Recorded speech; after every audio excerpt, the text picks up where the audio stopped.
dark endings in retro gaming.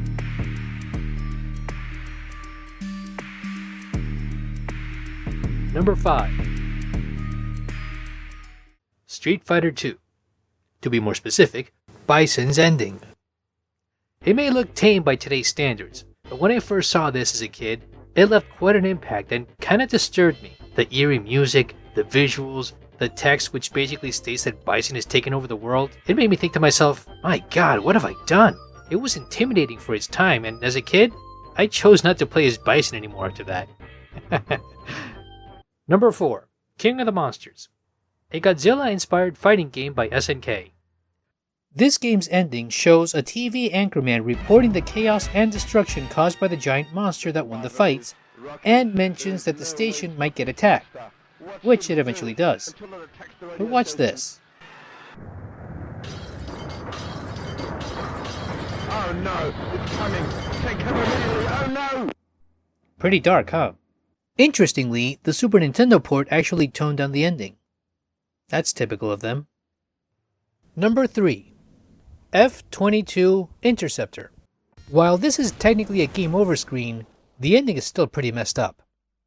If your plane gets shot down, the screen turns red and the scene goes directly to the emergency room where the pilot dies on the operating table.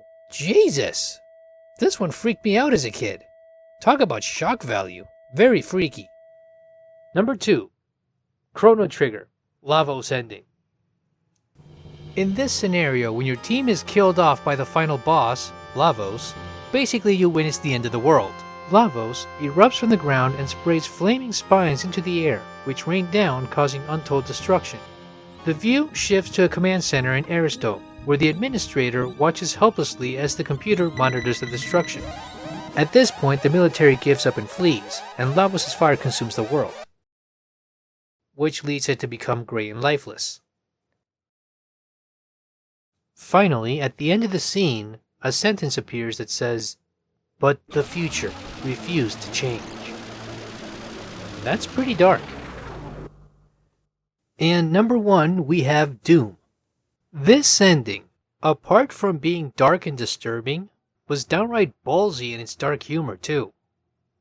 According to the story, after Doomguy defeats the spider mastermind that planned the invasion, a hidden doorway back to Earth opens for the hero, who has proven too tough for Hell to contain. However, a burning city and a rabbit's head impaled on a stake shows that the demons have invaded Earth, setting the stage for Hell on Earth. And that bunny was actually Doomguy's pet bunny, Daisy. Jesus, that's dark? That's evil? I'm at a loss for words when I saw that. Immediately, a scene like this calls for vengeance. You mess with my pet bunny, you are gonna die. Oh man, this game was dark as hell. No pun intended. Were there any I missed? Leave them in the comments below. I'd be glad to check them out.